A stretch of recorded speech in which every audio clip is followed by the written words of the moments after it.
Ya, pemirsa, pesawat angkut terbesar yang dimiliki TNI Angkatan Udara, Airbus A400M, akhirnya tiba di pangkalan TNI Angkatan Udara Halim Perdana Kusuma, Jakarta Timur. Ya, pesawat yang dipesan pada tahun 2021 ini diserahkan langsung oleh Presiden Prabowo kepada TNI.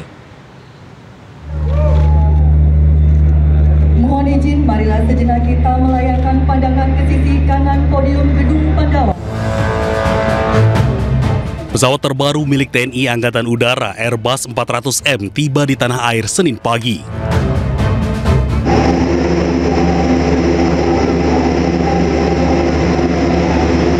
Kita sambut dengan tepukan yang meriah.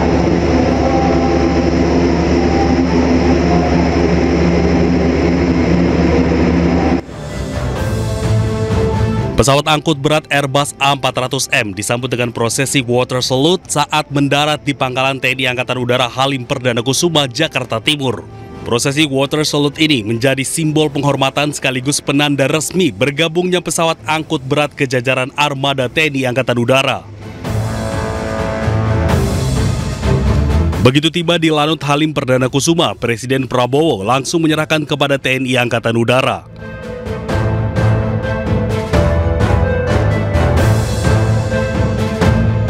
Pesawat Airbus A400M dipesan pada tahun 2021 lalu. Saat itu, Presiden Prabowo masih menjabat sebagai Menteri Pertahanan Republik Indonesia. Rencananya, Airbus A400M akan digunakan untuk segala misi, mulai dari evakuasi hingga pemadaman hutan.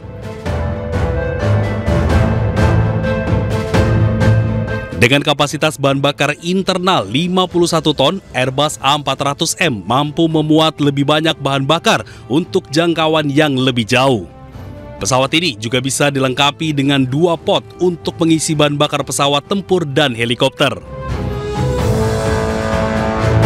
Ruang kargo yang luas milik Airbus A400M bisa digunakan untuk berbagai misi dan mampu memuat 54 pasukan dengan 9 kendaraan militer, 116 personel dengan peralatan siap tempur hingga evakuasi aeromedis.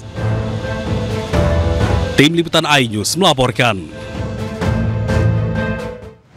Ya, bisa Presiden Prabowo Subianto menyerahkan pesawat angkut militer baru Airbus A400M kepada Panglima TNI. Ya, penyerahan dilakukan setelah peninjauan langsung pesawat di pangkalan TNI Angkatan Udara.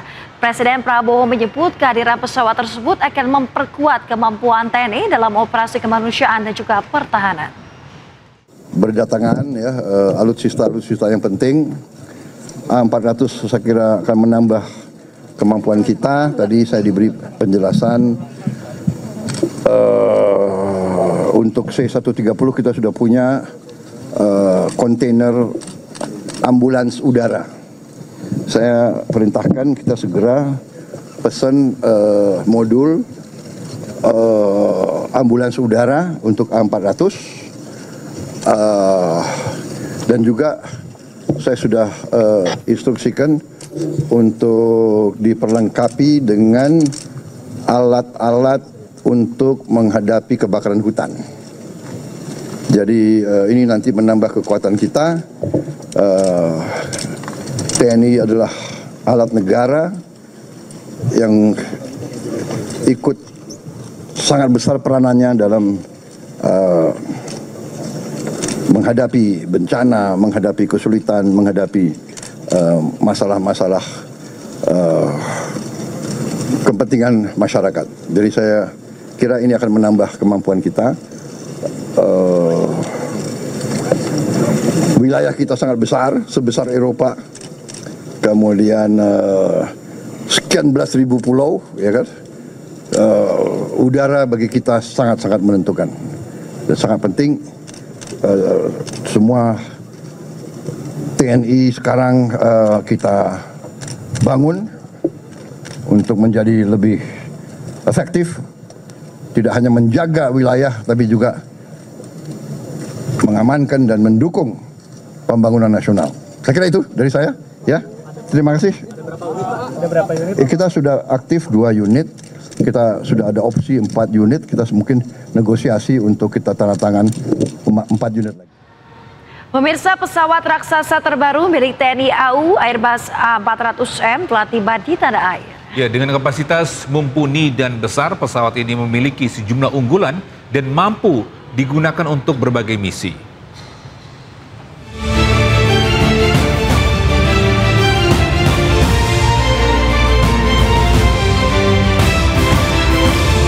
Pesawat terbaru milik TNI Angkatan Udara Airbus A400M tiba di tanah air Senin pagi. Pesawat jumbo ini memiliki sejumlah keunggulan. Berjenis pesawat angkut udara Airbus A400M memiliki kemampuan unik dengan kemampuan strategis yang siap dikirim ke titik-titik sulit, bahkan landasan udara yang pendek dan belum diaspal.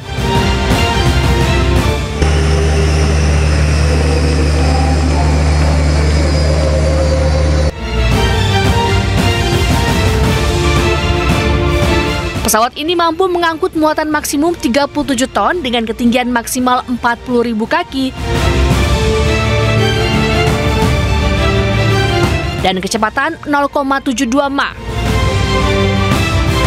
Ruang kargonya yang luas dengan penampang 4x4 meter dan volume hingga 340 meter kubik, Airbus A400M adalah airlift terbesar pertama yang mampu mengangkut beban berat berukuran besar, berupa peralatan bantuan militer seperti kendaraan lapis baja berat, helikopter, atau peralatan teknik sipil khusus, serta bantuan kemanusiaan dan menerbangkan dengan kecepatan jelajah tinggi jarak jauh. Dengan kapasitas bahan bakar internal 51 ton, Airbus A400M mampu memuat lebih banyak bahan bakar untuk jangkauan yang lebih jauh. Pesawat ini juga dilengkapi dengan 2 pod untuk mengisi bahan bakar pesawat tempur dan helikopter. Ruang kargo yang luas milik Airbus A400M bisa digunakan untuk berbagai misi dan mampu memuat 54 pasukan dengan 9 kendaraan militer, 116 personel dengan peralatan siap tempur hingga evakuasi aeromedis. Tim Liputan iNews melaporkan. Anda kembali di iNews Today, pemirsa. Menteri Koordinator Bidang Infrastruktur dan Pembangunan Kewilayahan Agus Harimurti menghadap Presiden Prabowo untuk membahas utang WUSH. Ya, selain AHY, mantan Dirut KAI Ignatius Jonan juga dipanggil ke istana.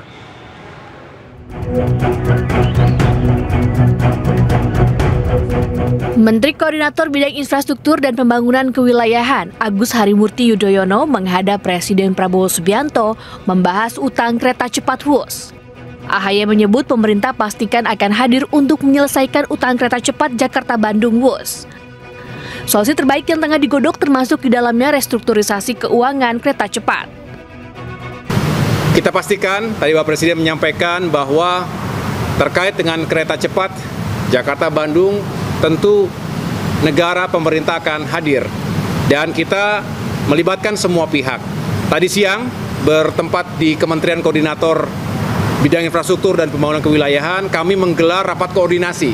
Tadi saya mengundang Menteri Investasi yang juga adalah CEO Danantara, Bapak Rosan Roslani, dan jajarannya, kemudian Menteri Perhubungan, Bapak Dudi Purwagandi dan jajarannya, termasuk para pejabat di Kementerian Koordinator Perekonomian dan juga Kementerian Keuangan. Selain AHY, Presiden juga memanggil mantan Direktur Utama PT KAI Ignatius Jonan. Namun, Jonan menyebut tidak membahas polemik utang kereta cepat WUSH. Jonan juga menolak berkomentar lebih jauh terkait polemik utang WUSH karena sudah pensiun dan tidak berada di pemerintahan. Sementara itu, Direktur Utama PT Kereta Api Indonesia Bobi Rashidin mengatakan PT KCIC mendukung penuh langkah KPK yang tengah mengusut dugaan kasus korupsi terkait kereta cepat WUSH. Terus terang tadi tidak banyak membahas mengenai itu, ya lebih banyak membahas mengenai layanan kereta komuter, terutama yang ada di Jabodetabek. Ya, tapi beliau sedikit menyinggung bahwa ini akan segera dibicarakan yang untuk kereta cepat itu. Yang jelas PT Kereta Cepat Indonesia Cina sangat patuh dan taat kepada hukum dan kami sangat mendukung permintaan data atau kesaksian dari KPK. Sebelumnya, KPK telah memeriksa sejumlah pihak terkait penyelidikan dugaan korupsi atau markup dalam proyek kereta cepat WUSH yang dikerjakan PT Kereta Cepat Indonesia KCIC. Tim Liputan iNews melaporkan.